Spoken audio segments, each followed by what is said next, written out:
All right. Hello, everybody. This is Mike Shroades, and just honored to be on here with you. Thank you, Sean, for all that you do and all the hard work, really, that you put into making sure that we as agents are able to succeed. Thank you to Mike Sizer and Kat for hosting us and making sure that my group was able to get up here to Connecticut. I'm actually here in Connecticut today at the home office, and just really excited to be learning, having this opportunity to get to know Sean better, get to know the corporate team a little better, and become part, even a deeper part of the Family First Life family, as I like to call it. But today I'm going to talk a lot about just really what's happened in my life the last few years. I've been with the company, I've been with Family First Life for I started, my first sale was April 1st, 2017, and appropriately, that was April Fool's Day, and I will go ahead and share the story in case you have not heard the April Fool's Day story. So I've gone through the training, I've gotten my license, and I've set 7 appointments like I was told to do for my first day. I didn't really know what I was doing. I had no clue about the products.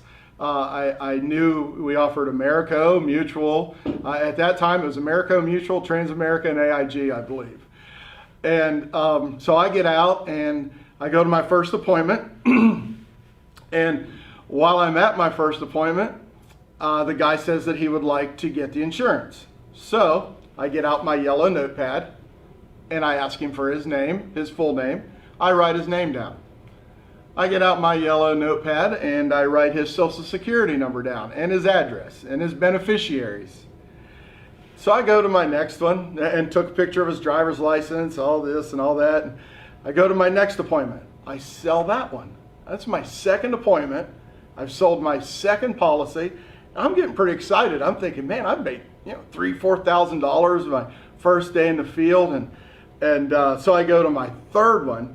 And I didn't sell it, but I was pretty sure I was going to get back in the house. And just so you know, I actually did get back in that house, sold them a policy. And the day went on, and I think I'd sold like over $7,000 worth of policy on my very first day.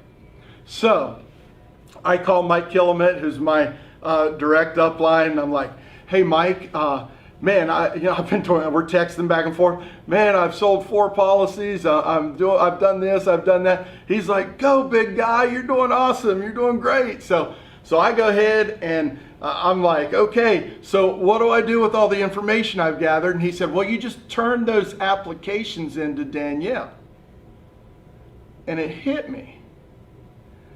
I said, Mike, there's a change in verbiage. What applications? He said, you know, the applications that you filled out when you went into the house. I said, Mike, I didn't know we were supposed to take applications. I said, I thought we were supposed to get the information, give it to Danielle, she submitted it to the carriers, and that's how all this process happened. He said, so how did you sell all these? I said, well, I got their name. He said, what about their social security numbers? I said, I got all their social security numbers.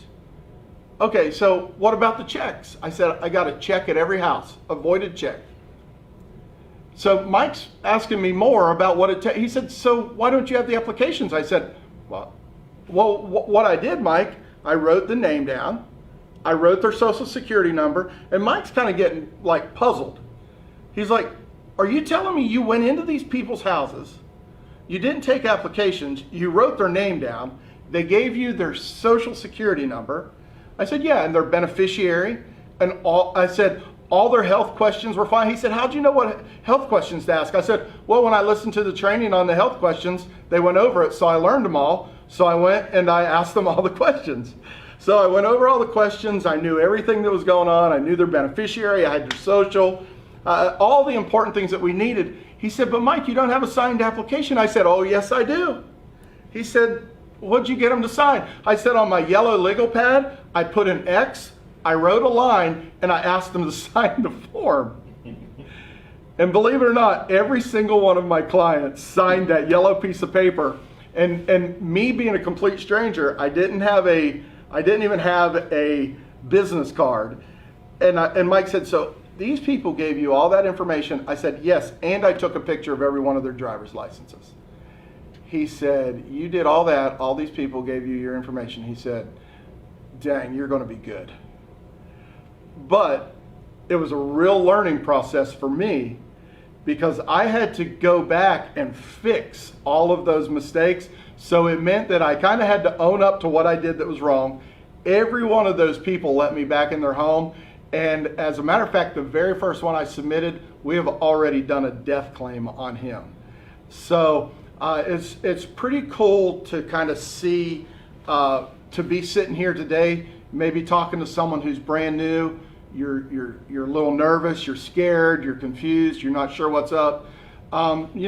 Here's my best advice that I think that I give to people when they ask me, Mike, I don't know what I'm doing. What do you suggest I should do? Here's the thing.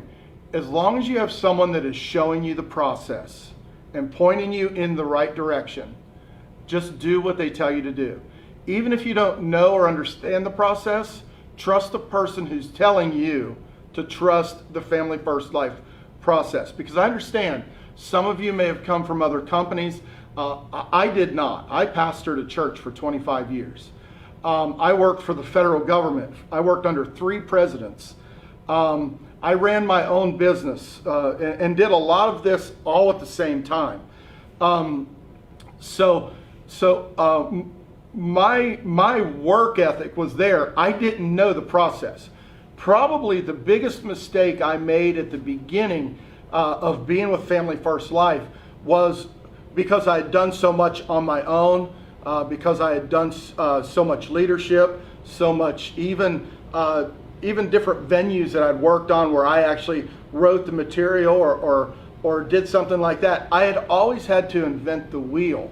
And I think when I came into Family First Life, I thought, okay, I'm going to get this opportunity. I'm self-employed, but I have to invent my wheel. And I realized as I tried to reinvent the Family First Life wheel, was what I was trying to do to fit what I wanted to do actually. As I did that, I realized that frustration was mounting, that there were failures that I was having to face.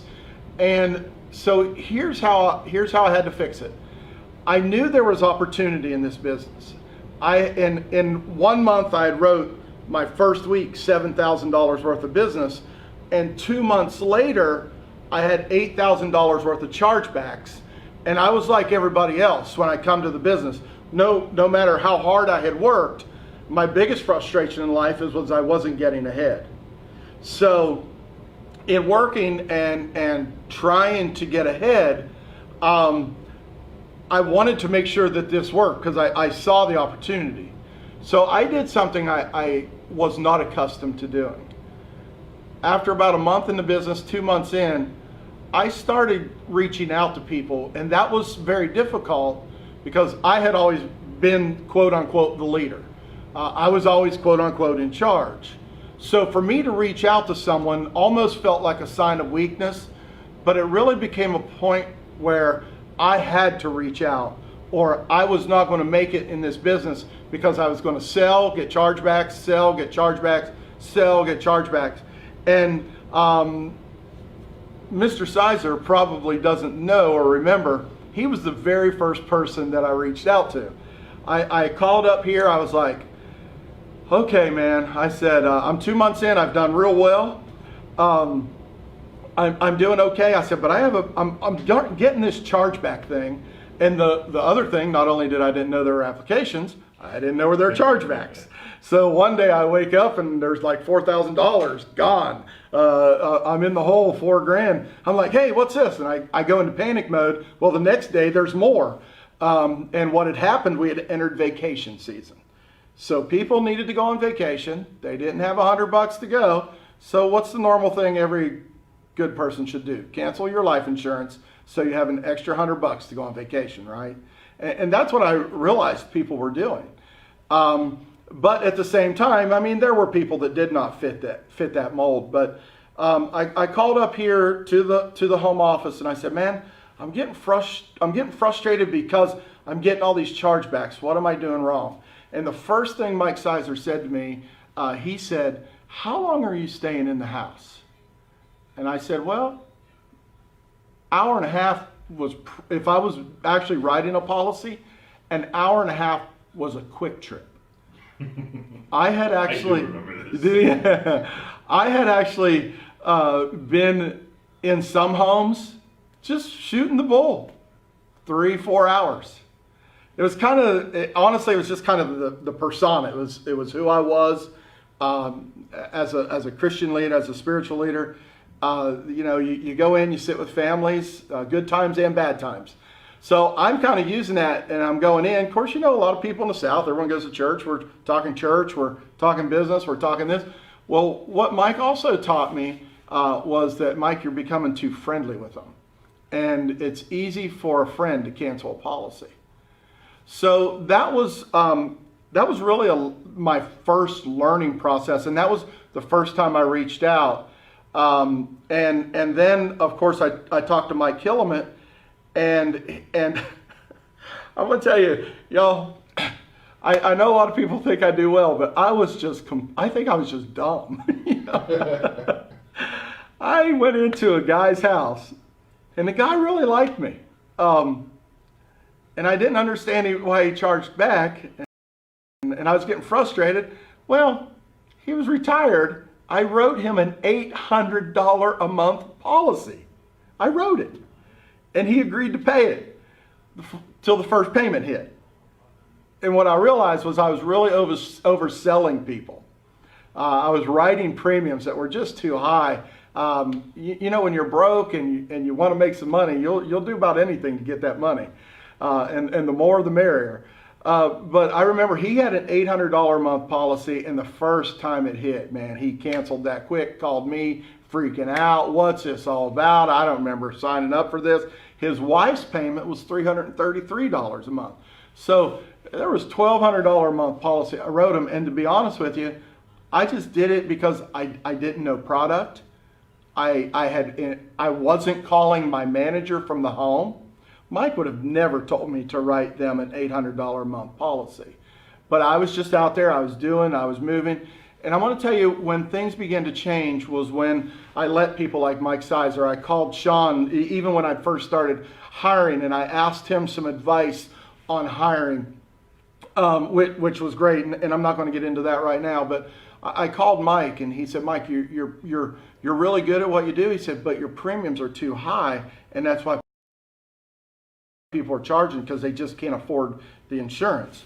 So I started listening to Mike a little bit, but I was still kind of my own guy out running. And one day Mike called me, Mike Killiman, and he called me. He said, what are you doing?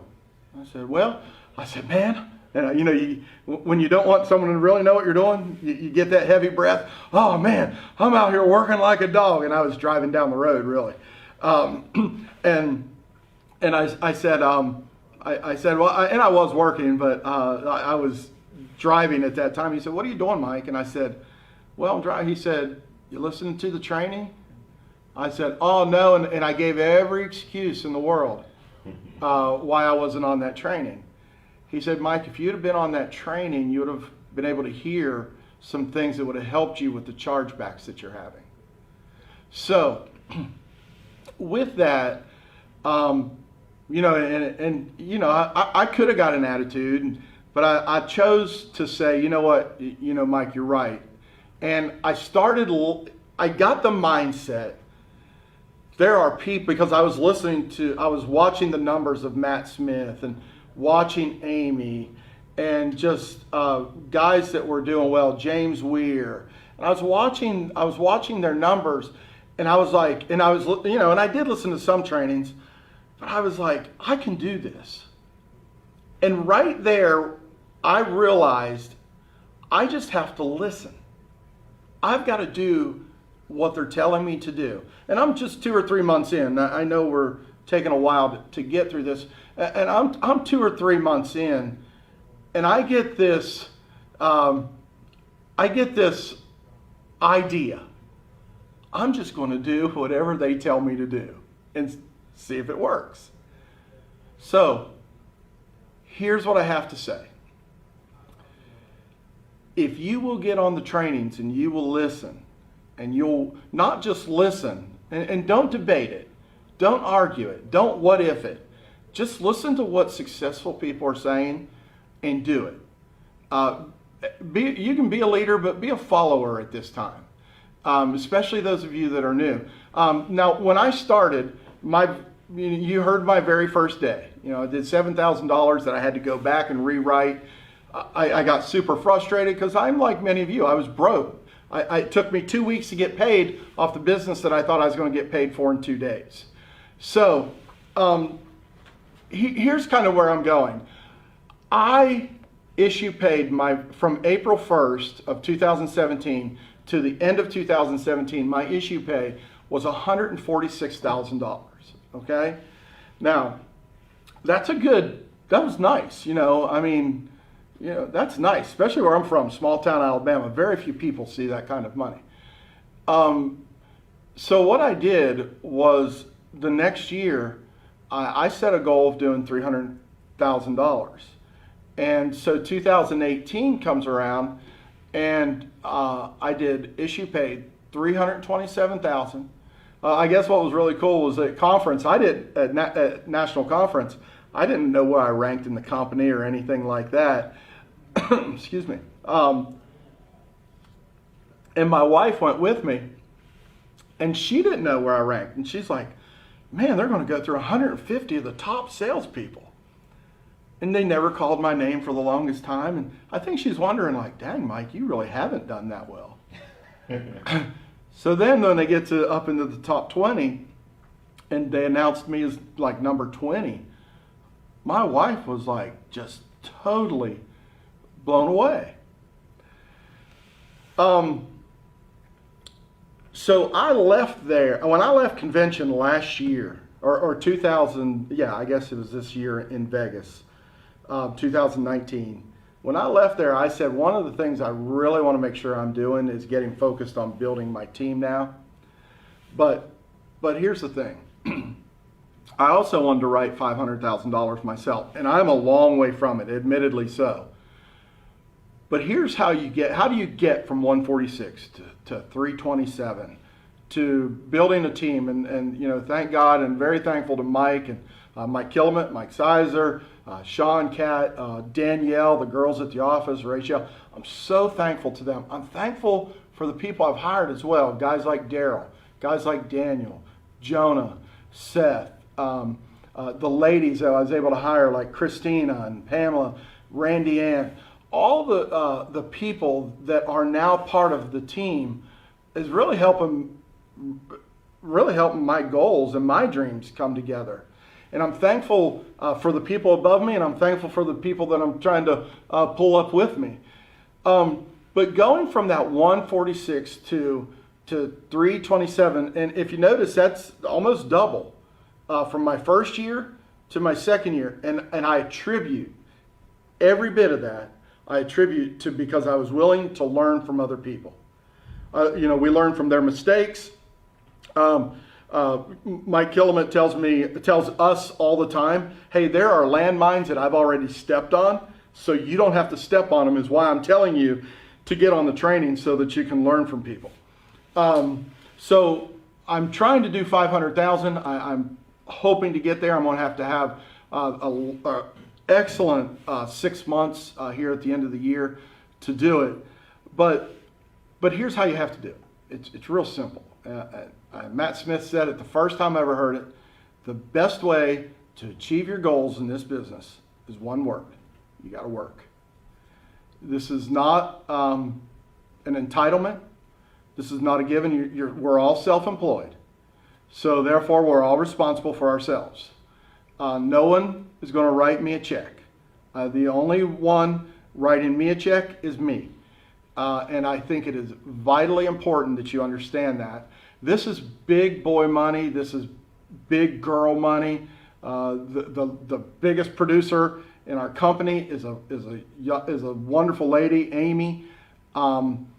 This is the real deal. If you're looking for something that can change your life, this is the real deal. This is where your opportunity is. And listen, I'll be 50 next month. I've looked for really the better part of 30 years for an opportunity. I always worked hard. I always looked for the right opportunity where I could get ahead. You know, maybe we don't talk about some of our personal goals. I've always had a dream of being in ministry full time and my business being able to support me in the ministry so that I didn't have to depend on a church. I didn't have to depend on donations and charitable donations. And quite honestly, that means that you're not having to depend on people to do God's work. And really, my personal goal is one day, you know, to be able to do ministry on a full-time basis based upon the income that I have from the business that I now own. And I know it's a little personal, and I don't know why I went down that route, but I did. But also getting from where you are right now, which is your point A. Don't look at point A, and don't be at point A looking at point Z. Your next step is getting to point B. Okay, it's at next incremental growth.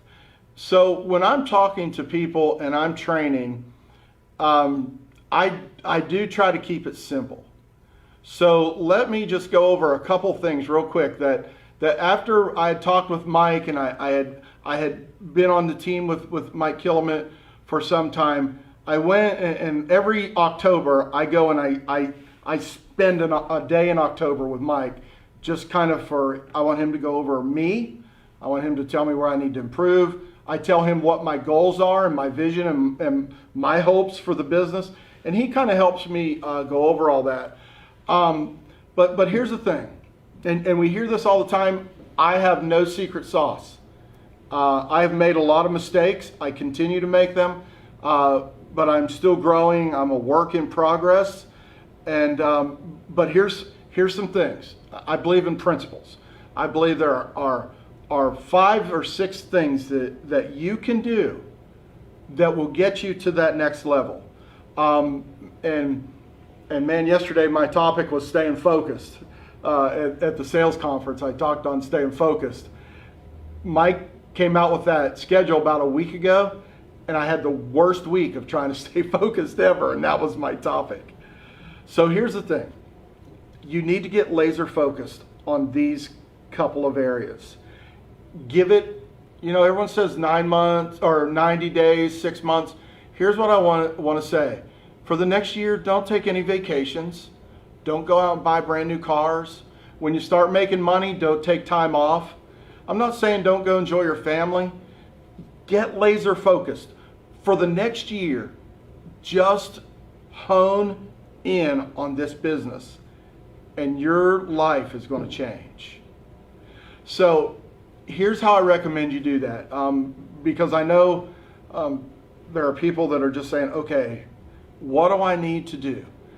Narrow it down to these things and work on these areas. This is what I did when I realized I am on an opportunity of a lifetime. Okay, and just so you know, man, when I first came into Family First Life, guys, my bank was empty, my credit was shot, and just in 2.5 years, do you know? And I didn't do it. I just wanted to see what kind of house I qualified for. I qualified for over $1 million mortgage. Now, did I do it? No. I'm still in my $70,000 home because I want the business to continue to grow. So here's what I'm saying. Don't do crazy stuff. When you start making money like you've never made before, for the next year, focus on this. Number 1, set you a schedule that you are not willing to compromise. That means that your wife, your spouse, your significant other, your girlfriend, your boyfriend, your children, your everybody, your pastor, your whatever needs to know that every Monday you're going to be at 8 o'clock in the morning, your local time, you're going to be on the phone dialing appointments. That has to be protected. Nobody is allowed in that time. Now, if you was at the conference yesterday when I was speaking there, I was telling you about my wife. For 2.5 years, she knows exactly what I'm going to do. But every morning I'm walking into Dial and she'll ask me, hey, what are you going to do today? And I'll tell her, I'm going to do what I've done for the last 2.5 years. I'm going in here to Dial. You have to set your schedule. Everybody needs to know your schedule. James Weir and his wife are wonderful about talking because of their kids and all the moving parts. They have their schedule that they set up. Gary Pegues is really good. He and Debbie about setting up their schedule for the entire month, months out at a time. Ryan Montalto talks about how he'll start, he blocks everything off in 30 days. You need to have a schedule for every day of the week for the next year. You need to dial on Monday, and you don't need to stop dialing until you have 14, 15, 16 appointments for the next 2 days. And then on Thursday, you do it again, and you dial every Thursday. Run business Friday, Saturday. Sunday, if you feel okay with that. I do run some. It just depends. I don't particularly like to. But you know what? When you're building a business and you're broke, you got to do what you got to do. So it may be that for the next 6 weeks on Sunday, you're going to be 5 days in the field, 2 days in your office. Okay? But get you a schedule and stick to it. Nobody can mess with your schedule. The other thing is, where we make our money is dialing. You have to dial. So the second thing that I want to talk about is for you to be able to dial, you have to get leads. So the second thing that I want to tell you is scared money does not make money. You have to get over the fear of putting money out there. Well, Mike, you're making good money. Listen, I understand the fear. I understand the difficulty and the challenges when you have bills. If you're not buying leads every single week, every opportunity you have. You listen to guys like James Weir, the number he's putting up, he says he buys $3 leads every single day. Because when they come in and he gets a notification, he's buying those leads. You have to get leads. If you're fortunate enough and someone is buying your leads, my goodness, it's gravy. I mean, all you have to do is put effort in. You're not putting any money in when somebody's buying your leads. But if you're buying your leads, and if you have $500, maybe you don't want to go out and buy the most expensive leads. Go to the CRM. Learn how to shop the CRM out, or where you can get your leads, the Mail Pro discounted leads or the cherry pick leads. Set the toggle on the Mail Pro leads. Set the toggle on the cherry pick leads, so that every time one hits your county or in your surrounding area, hey, it comes in, you're the first one there, you'd be the first one to get it. Buy them up like that. You can get them $3, $1, 50 cents. There's, other than the leads that are 2 years, 3 years older, I have a certain final expense script that I use. I have a mortgage protection. And if it's a 9-month-old mortgage protection, my script doesn't change. I'm buying leads. Buy 50-cent leads. That's the only time my script really changes, because those leads are more than a year old. And if you need it, give me a call. Reach out to me. I'll give you the script. I know I've made 4 trips, because I live in Alabama. I've made 4 or 5 trips up north on 50-cent leads. I bet I don't have $200-300 in those leads. And in those 4 trips, I probably made $50,000 to $60,000. So it's just a matter of buying it and go to work. Set your schedule, get your leads, and here's what you do after you get all your leads. You dial. You have to dial. If you're not dialing, and listen, I will confess, I hate the phone. We were so poor growing up in West Virginia, we didn't have a phone. So, I remember my girlfriend, who's my wife now, would call me when we were in high school, and the way she called me, she called my neighbor. My neighbor would walk over and say, hey, Mikey, Laurie's on the phone. So, we couldn't even afford a phone, so I hate phones. But you have to dial. And here's how I dial, because a lot of people say, hey, Mike, how are you getting 30 appointments? How do you set 20 appointments in 2 days? Well, it's simple. Number one, I'm always buying plenty of leads. And here's how I dial. I can't think of Jamie's Euphemia's wife right now, but I was listening to his wife, and she was training on dialing, and I was still fairly new. This was almost 2 years ago, and she said, "This is what I do. I take 30 leads, and I set them in proximity, closest to furthest away, and I put them in a stack. I dial the first one 3 times, back to back to back." Mike, don't people get upset? And that was my problem. You have to get the emotion out of the way in this. When you're dialing, you have to get the emotion out. They filled out a form. It's our job to call them. You've paid for that lead. Now you have to get a return off of that particular investment. So I dial 3 times, just like she said to do. I dial it 3 times. If they don't answer, and now what I do, I've actually changed it a little bit. I write the last 4 in the upper right-hand corner of the phone number, and I begin to cascade them down on the left, because a lot of times what I found was people was calling me back and I wasn't answering because I didn't know who they were. I didn't know what they wanted. So when I see that someone's calling me back, if it's one of the numbers I called, I'll pick it up, say, "Hey Jim, this is Mike over at the Mortgage Protection Office." I'll say, "Oh yeah, I saw you called me," and I'm right into setting my appointment. Okay? So back to the dialing through the stack. I have 30 of them, and I'm working the next 2 days. So I go ahead and I dial. I set the appointment. Someone doesn't answer. And just so you know, we all get hung up on. We all get cussed out. It happens to all of us. So I'll dial 3 times. Now let's say I go through that entire stack and nobody has answered. Let's just say that's the situation. Okay, it's not a reality, but let's say that's the situation. That means I have dialed 90 times sitting there. That took me about an hour. Okay. So, but let's say also that I did get a hold of some people. Some people declined, some people hung up on me, but I set 6 of those. So now let's say I have 20 left. I'm going to dial through all 20 of them again, 3 times. My butt's not getting off the chair. I'm not going to have lunch. I'm not going to run errands. I'm dialing. I haven't got my appointments. I'm still working, okay? So I dial through those 3 times. Back to back. I'll hit that redial button 3 times. Continue the process. This time I've set 3 of those, so I have 17 left. I do it again. Now here's the thing. If I would have dialed all those with no answer, I would have sat there and dialed 270 times. Now, here's my point in saying all that.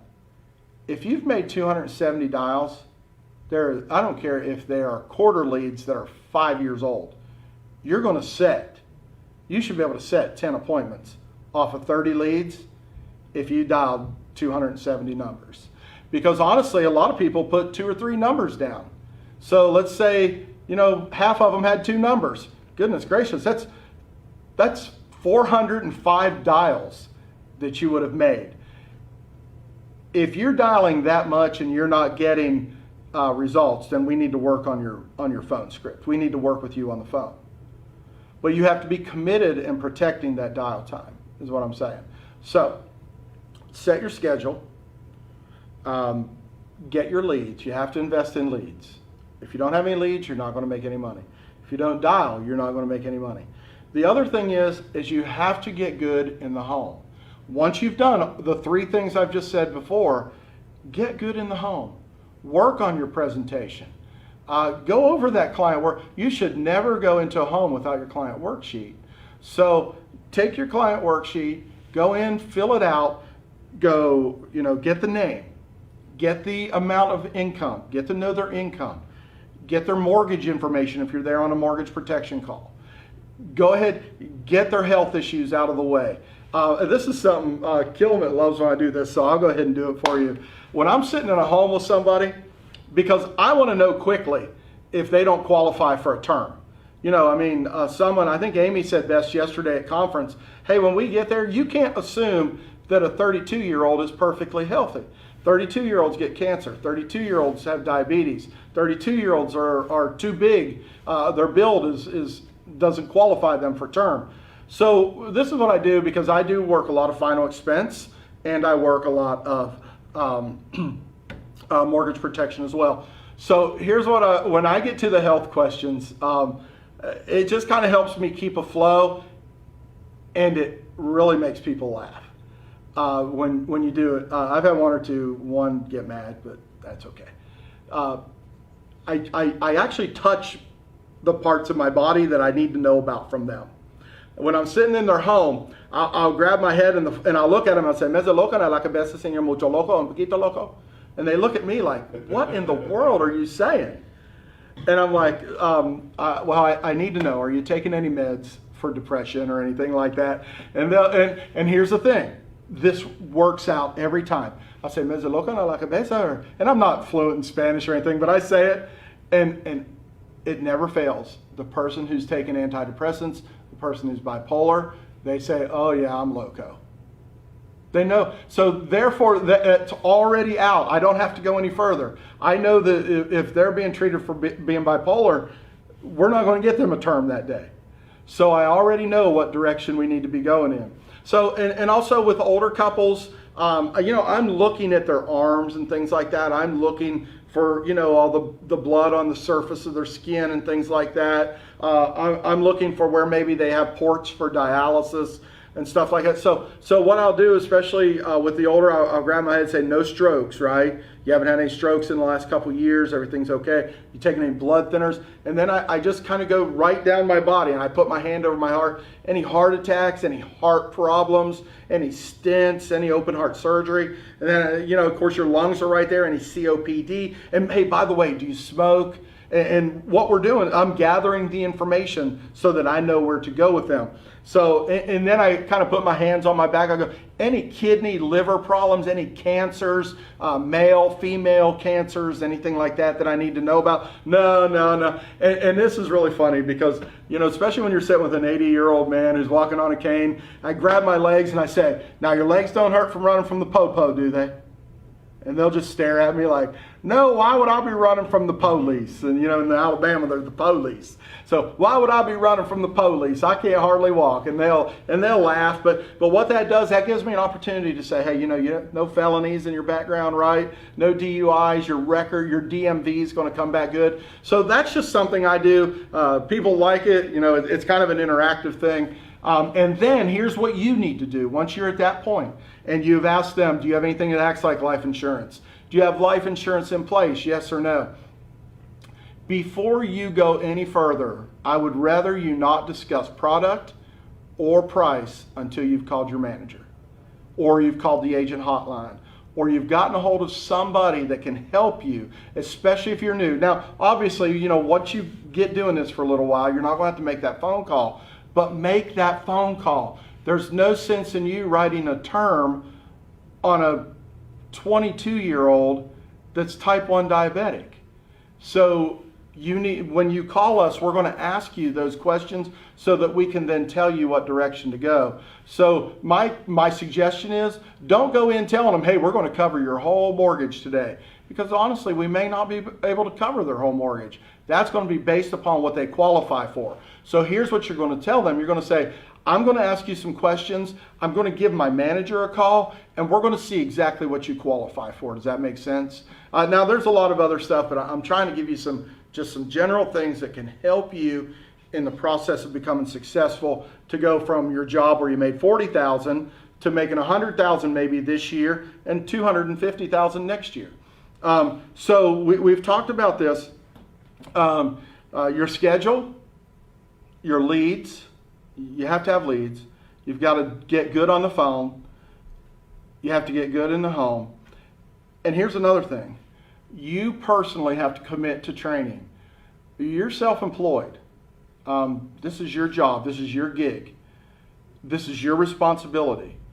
And the way you're going to get better is activity will make you better. But committing to training is one of the most important things you can do. When your particular, no matter who it is, you might be with Andrew, Mike Killamet, Mark Mead, Millie, it doesn't matter. Whoever you're working with, you need to be on every training call possible. Every one of them.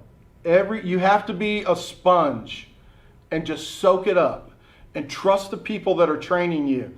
Rarely have I heard anything that is not good.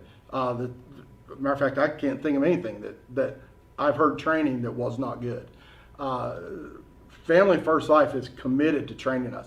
I've been in the corporate world. I've been with the federal government. Family First Life is committed to training us to make us the best that we can possibly be. But you have to commit to getting on that training. Well, Mike, it's at 9 o'clock at night if you're Family First Life Southeast. It's 9 o'clock at night. That's right. I mean, it's the sacrifices you're going to have to make to be successful. Like I said at the beginning, this is big boy money now. This isn't a $30,000 or even a $30 per hour job. This is potentially $300,000, $400,000, $500,000 a year. So you've got to start thinking in that perspective. And I'm going to tell you, when you start thinking about that, you're willing to put the extra hours in, the extra time, the extra work. But you have to get committed to training. Get on America's A to Z. Learn Mutual of Omaha. Listen whenever AMM is training. When Athene is doing an annuity, when Sean Ruggiero is talking about annuities, get on there, listen to those guys. They are awesome at what they do, and you have to commit to training. Now, I want to tell you one thing here in closing that I didn't do soon enough, and this is number 6. No matter how long you've been with the company, this is what I suggest you do. Start hiring immediately. I didn't start hiring until 2018, and I was very sporadic when I first began. And thankfully, I'm very appreciative, very thankful. Last month I hit VP, but I'll be honest with you, I'm about a year behind. I think I could have been a VP a year ago but I was just like a lot of you. I was trying to get out of a nasty rut. You know what a rut really is? It's a grave with both ends kicked out. A rut is something you just get stuck in. Family First Life is your opportunity to get out of the rut, the rat race of life, and to really begin to do something. But you have to work. You have to be committed to what I'm sharing here with you today. You got to get committed to your schedule. You have to buy leads. You have to dial. You have to get good on the phone. You have to get good in the home. You have to commit to training. Those are things that you're going to have to do. And then the 6th thing and the final thing I'm sharing is hiring. Start sharing this opportunity, because what will happen is it will help you be accountable, because now people are going to follow your lead. If you're not doing training, they won't do training. If you don't care about buying leads, if you're not focused on buying leads and growing your business, they won't be wanting to buy leads and grow their business. They will follow their leader, and they'll do about half of what their leader does in most cases. I am just truly honored to be on here today. I am so appreciative that Sean Mike, who is the president of our company, would trust me to share with all of you. This is, no other way to say it, this is his baby, and to be entrusted with this is very humbling to me. I take great honor in that, because I know the work that he has put into making Family First Life what it is today. I wasn't there at the ground floor like a lot of people were, but I am very thankful for this opportunity that Sean has given me. I'm very thankful to God for Mike Killamant, who pursued me, by the way, for 6 years before I gave in, just so you know. I could have been way ahead of the game if I'd have started then, but I think this winds up my time. I appreciate you taking the time to listen. Thank you all. If I can help in any way, never hesitate to reach out. Thank you.